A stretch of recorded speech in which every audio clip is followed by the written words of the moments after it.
नमस्कार आदाब, मेरा ओकरम। आप देख रहे हैं दैनिक देवभूमि समाचार। भगवानपुर नरेंद्र गार्डन में गाड़ा बिरादरी की महापंचायत बुलाई गई, जिसमें दूर दराज से गाड़ा बिरादरी के मौजूद लोग महापंचायत का हिस्सा रहे। हालांकि नरेंद्र गार्डन का ग्राउंड गाड़ा बिरादरी से लबालब भरा रहा, जिसमें पंचायत द्वारा कुछ अहम फैसले लिए गए, जिसमें मुख्य फैसला आइन के खिलाफ 6 सितंबर को होने वाले चुनाव का बहिष्कार करना रहा। वहीं दूसरी ओर आइन यानी संविधान के बारे में बिरादरी के लोगों को तस्दीक से बताया गया किस तरह गाड़ा बिरादरी को अपनी कौम के लिए कदम बढ़ाने की ज़रूरत है, इसके बारे में भी लोगों को बताया गया। वहीं बताया गया कि किस तरह गैर आइनी तरीके से चुनाव हो रहा है, इसका विरोध किया जाएगा, चाहे फिर कानूनी कार्रवाई क्यों न करनी पड़े। हालांकि मौजूद लोगों ने युवाओं को आह्वान किया कि किस तरह चुनाव किया जाए, वहां पहुंचा जाए और गैर आइनी तरीके से हो रहे चुनाव को रोका जाए। वहीं मौलाना मुदस्सिर और युवा हसनैन गौर द्वारा अपनी कौम के लिए कदम बढ़ाने पर और कौम की महापंचायत द्वारा आइन यानी संविधान की हिफाजत करने पर उनके दूर दराज से आए कौम के लोगों ने सराहना की। देखें ये खास रिपोर्ट। संदेश देना चाहता गाड़ा बिरादरी को संदेश दी और उन लोगों को जो उसके जिम्मेदार थे इलेक्शन कराने के, और जो हमारी अंजुमन के मुंतज़मा और आमा कमेटी है इस वक्त, उनको तो उनकी निगरानी में ही उनके ज़ेर साया ही इलेक्शन निगरां ये इलेक्शन करा रहा है। लेकिन इलेक्शन निगरान ने बजाय इलेक्शन करने नामजदगी कर दी। हर गांव से इलेक्शन का मतलब होता है कि लोग नाम पेश करें, उस पर रायज़नी हो कि भाई हम इससे कुछ आ रहे हैं इत्तफाक राय से। लेकिन वहाँ ऐसा कुछ नहीं। वहाँ पंच जो हर गांव से बनने थे, सरपंच थे, उनको अपने घर बैठ के उन निगरानों ने अपना नाम लिख लिए और उन्होंने आगे फर्दर सरपंच बना के उसके बाद मीटिंग में निर्णय क्या लिया गया? मीटिंग में निर्णय ये लिया गया कि मैं दस्तूर एहसासी पढ़ के सब कुछ सुना। इसमें नंबर 1 पॉइंट 6 तारीख को इलेक्शन आइन की रोशनी में हो नहीं सकता, क्योंकि इसमें लिखा है कि अगर इलेक्शन के मुतालिक कोई शिकायत है किसी को, तो निगरान को उसको लिखित में देगा। अच्छा, कॉन्स्टिट्यूशन संविधान जैसे देश का संविधान होता है, ऐसे तंजीम का हर तंजीम का देखिए, बगैर दस्तूर, बगैर उसूल के, बगैर दस्तूर के, बगैर कोई निज़ाम कायम किए घर भी नहीं चलता, तो कोई तंजीम तो कैसे चलेगी। कुछ आइन का मतलब किसी भी संस्था को चलाने के लिए जो कानून बनाया जाता है, जो तरीका बनाया जाता है, उसी पर चिपक के रहना चलना होता है, तभी कोई संस्था चल पाती है, अदरवाइज नहीं चल पाती। क्या जाएगा, रोकने का काम किया जाए। यहाँ पे 3-4 साल वो पास हुए। नंबर 1, इस आइन के हिसाब से अगर कोई शिकायत है किसी को, तो निगरान को जाकर उसकी शिकायत करते हैं। अगर वो कोई हुक्म जारी नहीं करता या कोई उस पर कदम नहीं लेता, तो फिर अंजुमन जो है अभी भी आउट गोइंग अंजुमन जो कह लीजिए वो भी मौजूद है, उसको उसकी ड्यूटी है कि उनको हम इत्तला करें और वो मीटिंग बुला के अपने मुंतज़मा की एग्जीक्यूटिव बॉडी की, उसमें उसका मसले का हल करें। क्या इस बार उस शिकायत के लिए 1 महीने का टाइम है। 16 तारीख को लिस्ट जारी हुई, ठीक है। 16 तारीख को वो भी लिस्ट किसी और ने व्हाट्सएप पर डाली, उन्होंने जारी नहीं की, चुपचाप करना चाहते थे। वो लिस्ट जारी हुई तो 16 तारीख से 16 अगस्त से 16 सितंबर तक का से पहले तो आइन के हिसाब से इलेक्शन करा ही नहीं सकते। दूसरी चीज़ ये है कि हमने एक ये पास किया कि जब वहाँ पे इलेक्शन हुआ ही नहीं, नामजदगी हुई है, तो उसको कैसे मान लिया जाए, हम उसको रिजेक्ट करते हैं और दोबारा उसको इलेक्शन निगरान दोबारा उसको इलेक्शन कराए, गाँव जाके ऐलान करके मेंबर बनाए, उसके बाद सरपंच और सरदार सब कुछ बनाएंगे। अच्छा, ये रस्ता क्या देखने वाली बात यह है कि आज महापंचायत हुई। इस तरीके से मेरा मानना है कि युवाओं को हमेशा साथ रहना चाहिए और युवाओं की एनर्जी, युवाओं का हौसला, युवाओं की जो आज नई एजुकेशन उन्होंने हासिल की है, उससे हमें फ़ायदा उठाना चाहिए। लेकिन मेरी अपना नज़रिया है, मैं इसको किसी बाउंड नहीं करता कि कम से कम सदर की पोस्ट है। हमारे दस्तूर में लिखा हुआ है कि सेक्रेटरी और सदर कम से कम 40 से 45 साल का होना चाहिए। ऐसा नहीं है ना, आज हम जिस युग में जी रहे हैं, हम उस युग के हिसाब से सोच रहे हैं, लेकिन उस 100 साल पहले पीछे सोचिए आप, जब यहाँ से भगवानपुर तक जाने के लिए 2 घंटे लगते थे, रास्ता नहीं था, कच्चे रास्ते होते थे, जेब में पैसे नहीं होते थे, किसी के पास खाने तक के पैसे नहीं होते थे। भाई ये हाल था, किसान लोग थे, ज़राए नहीं थे, बैल मर जाता तो साल भर खेती सूख जाती थी, बारिश नहीं होती तो खेती सूख जाती, पैसे कहाँ से होते हैं। तो वो चीज़ें हैं, हम सोच रहे हैं आज की से, लेकिन ऐसा नहीं, दूसरे काम किए हैं लोगों ने, बहुत से शरई जो गलत रस्मात थे, नाजायज़ रस्मात थे, उनको ख़त्म किया। रिसाले की खैर ख्वाह रिसाला निकलता था मेरे वालिद मोहतरम सेक्रेटरी थे अंजुमन के, और उन्होंने उसके एडिटर भी थे। 5 साल तक रिसाला निकाला।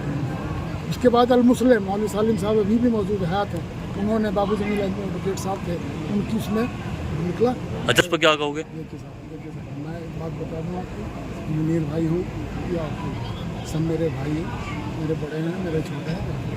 मेरा काम, मेरा किरदार, मेरा ज़मीर इस बात की इजाज़त नहीं देता मुझे कि मैं किसी के बारे में कुछ बोल सकूँ। और मैं अभी भी यहाँ भी कहा था, अगर आपने ध्यान दिया हो, मैं किसी सच कुरान में लिखा हुआ है कि किसी बात को अगर वो सच्ची भी है, जब तक उसकी तहकीक ना हो जाए, तहकीक ना करना, उसको ना कहा जाए, तो मैं फिर मुझे सवाल से ऐसे वो क्या कारण है जो पूरी ही गाड़ा बिरादरी पुराने सदर के खिलाफ हो गई है? पुराने सदर के खिलाफ नहीं है, वो हमारा भाई है, हम नहीं हैं उनके खिलाफ। हम तो उस तरीक़ाकार के खिलाफ हैं, नाम 63 लोगों के खिलाफ हैं। हम तो उस तरीक़ाकार के खिलाफ है जो अपनाया गया है, बस। एक आदमी यहाँ पर थे जो, तो फिर 63 क्यों? हाँ? 63 बार बार नाम लिया जा रहा है कि सुनिए, देखिए इसमें दस्तूर में है कि 56 हल्कों हैं, बिरादरी को 56 हल्कों में बांटा होते हैं, तो 56 मेंबर होते हैं। फिर हर तहसील 7 तहसील है, जो रामपुर ये इज्तिमा वाला, तो 7 तहसील सदर होते हैं, तो ये टोटल मिलाकर 63 होते हैं। इनमें से एक हमारे यहाँ पंचायत में मौजूद था। नहीं, वो बात नहीं। जिला प्रभारी लोग भाई आज ही मीटिंग था, इसका मौजूद था सिर्फ आइन के मुताबिक इलेक्शन होना। भाई आप लोग खाना खा लो। सभी लोग ये कह रहे हैं कि आइन के मुताबिक हो, लेकिन अभी एक हजरात ने कहा है कि इसमें टाइम कम रह गया है, यानी कि कम से कम 1 या 2 महीना पहले इसका मतलब बिरादरी में आप जो है और ये घोषणा कह रहा करो था कि भाई इसमें बदलाव होना चाहिए। लेकिन 6 तारीख, आज 3 तारीख है, 6 तारीख को चुनाव है, इतनी जल्दी कैसे मतलब इसमें प्रोग्राम बदला जा सकता है? ये एक नामुमकिन है। वैसे मैं ये नहीं कहता कि बदला नहीं जाएगा, नहीं बदला जाएगा, तो उनकी मर्जी है। कुछ लोग ये भी कह रहे हैं कि जी इलेक्शन को हम टालेंगे, चाहे हमें कोर्ट भी आना पड़े। चल रहा है, चलूंगा भाई गाँव में बात रही या इलेक्शन की बात रही, वो तो ये कहते हैं, उनका नाम तो मैं नहीं जानता, अभी कह रहे थे।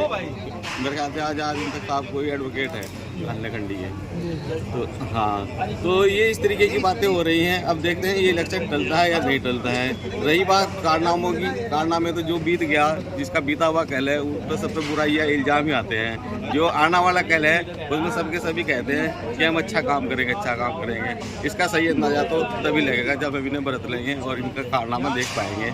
और इसी के साथ मैं अपनी बात खत्म करता हूँ। जय भारत। यहाँ पर जो आज ये गाड़ा महापंचायत का आयोजन हुआ, ये सिर्फ इसीलिए हुआ जो आइन के नज़रअंदाज करके मन मुताबिक जो उन्होंने मेंबर बनाए हैं, और उसी मेंबर में वो 6 तारीख में चुनाव कराना चाह रहे थे, उसी के खिलाफ ये लोग यहाँ सब लोग इकट्ठा हुए। सिर्फ यही मांग है कि वो पहले जो मेंबर बनाए हैं वो निरस्त हो और आइन के मुताबिक मेंबर बनाओ और फिर चुनाव कराया जाए। तो ये अभी कमेटी बनेगी, कमेटी बन के जितने भी लोग कमेटी के पास होंगे वो लोग चुनाव निगरां जो है हमारे बाबू रिजवान साहब, उनसे मिलेंगे, अपनी आपत्ति दर्ज करेंगे। जितने लोग यहाँ पर आए हैं उनको भी खबर लग चुकी है, बाकी सबके हस्ताक्षर करा के उन लोगों को सौंपे जाएंगे। कितने लोग इस चुनाव का विरोध कर रहे हैं, आप इस चुनाव को ना कराया जाए, वरना बिरादरी में फाट होने की संभावना है। और उम्मीद है इंशाल्लाह कि वो भी इस बात को समझेंगे। आज का प्रोग्राम हमारा माशाल्लाह बहुत अच्छा और बहुत कामयाब प्रोग्राम रहा है। जो गैर आइनी मीटिंग का जो एजेंडा था उसमें हम लोग कामयाब हुए और उन लोगों को मैसेज पहुंच चुका कि ये लोग एक्टिव हो चुके हैं और वो भी अब इस जो ये सदर चुना जा रहा है 6 तारीख को, वो भी बहुत सोच और समझ के बात करेंगे। तो मेरा आह्वान है सारे युवाओं से कि 6 तारीख को आप ज़्यादा से ज़्यादा तादाद में जहाँ भी इलेक्शन हो 6 तारीख को इन्होंने डिक्लेयर किया है वहाँ पहुँचें और बिना किसी झगड़े के, बिना किसी खुराफात के अपनी बात को रखें कि आप ये जो इलेक्शन कर रहे हैं गैर आइनी है और ये होना चाहिए सबकी सहमति से, सारी बिरादरी के लोगों को साथ लेकर के, सारे मेंबर साजी ठीक करके ये इलेक्शन होना चाहिए। अगर उसके बाद फिर बहुत सारे ऑप्शन है, जैसे कि भाई 2018 में इसका रजिस्ट्रेशन खत्म हो गया, हम रजिस्ट्रार से मिलेंगे। रजिस्ट्रार जी क्या उन्हें बिरादरी से भी गिरा दिया जाएगा? नहीं, बिरादरी से देखो, बिरादरी के लिए हमारे सारे लोग, हम लोग बराबर हैं, सारी बिरादरी के भाई हैं। हम किसी की बेइज्जती नहीं करना चाहते, किसी की इज्जत नहीं उछालना चाहते, लेकिन अगर वो जबरदस्ती इस बारे में करेंगे तो उनका पुरजोर उनका विरोध होगा और हमारे तरीके से जो गैर आइनी है जो सदर चुनना चाह रहे हैं इसका हम पुरजोर विरोध करेंगे। वहाँ जहाँ में इसके लिए कानूनी कोई प्रक्रिया अपनानी पड़े उससे भी हम पीछे नहीं, आपके माध्यम से बताना चाहता हूँ कि उससे भी हम पीछे नहीं हटेंगे। सर, जिस तरह की हिंदुस्तान का संविधान बाबा भीमराव अम्बेडकर जी ने लिखा था, ये आइन हमारे बाबा साहिब डिप्टी अब्दुल रहीम साहब ने बनाया था ये 1922 में ये 3 गांव में गए थे। पहली मीटिंग मुगल माजरा में हुई थी, दूसरी फिर सहारनपुर सदर में हुई थी, तीसरी मीटिंग फिर बागोवाली में हुई थी। वहां से अंजुमन की नींव पड़ी थी। हमारे बाबा साहब ने एक संविधान ये बनाया था कि इसमें जो आइन लिखा था उसके मुताबिक काम हो। उन्होंने उस टाइम पे 63 मेंबर इसमें तश्कील किए थे। वो 63 मेंबर भी उन्होंने ऐसे बनाए थे, हर गांव में जा करके अपनी रोटी खा करके, अपने अभी सिकंदर भाई बता रहे थे कि अपनी रोटी अपनी चादर में बांध के ले जाया करते थे, कहीं रास्ते में बैठ जाते थे या किसी मस्जिद में बैठ जाते थे, वहाँ खाया करते थे। किसी की रोटी नहीं खाई, किसी का उन्होंने कुछ नहीं किया। वो वहाँ पर गए और उन लोगों ने वहाँ पर बैठ के बिरादरी गौरव फिक्र की। जब जाके अंजुमन का वहाँ से ये नींव पड़ी। अंजुमन जो है बिरादरी के अंदर जो बुराइयां फैली हुई हैं उसको ख़त्म करने के लिए बच्चों को शिक्षित कैसे किया जाए, कैसे हमारे युवा साथी या ये शिक्षित हों, इनके लिए जैसे कि हमारे दहेज की भी एक प्रथा बहुत बुरी चली थी, ये हटाई गई। जैसे हमारे गरीब लड़कियां घरों में बैठी हैं, उनकी शादी नहीं हो पाती थी, उसकी गौरव फिक्र हमारे बड़ों ने की। तो ये बहुत सारे काम हैं अंजुमन के जो इदारे बनाए, ये एक कौम के लिए नहीं कि गाड़ा बिरादरी के लिए कोई अंजुमन या कोई इदारा बना दिया, ये पूरी कौम के लिए उन्होंने किया है। और ख़ास तौर से गाड़ों के लिए तो किया ही, और बिरादरी के लिए भी किया है। देखो मेरे भाई, ये हम सबको मिलके इसका समाधान निकालना पड़ेगा। जब हम अपने आप को नहीं सुधारेंगे तो मीटिंगें करते रहो। पहले शुरुआत हमें अपने से करनी पड़ेगी और हमें बताना पड़ेगा ये दहेज लेना भी हराम है और देना भी हराम है। जब इस पे नहीं आएंगे हम तो कैसे काम चलेगा। हालांकि हमने भी अपनी बहन को दिया है, हमें उस बारे में पता नहीं था, लेकिन आगे को मैं अपने बेटे की शादी करूंगा, 1 रुपए का दहेज नहीं लूंगा। ये मैं आपके माध्यम से कहना चाहता हूँ और बिरादरी के सारे लोगों के सामने कह रहा हूँ। बहुत बढ़िया। तो उसके लिए काबिल लड़की बिरादरी से ढूंढ के बिना दहेज के शादी 1 रुपए में शादी करके दिखाऊंगा। ये मेरा वादा है और मैं आपसे कह रहा हूँ, अरे मैं करके दिखाऊंगा।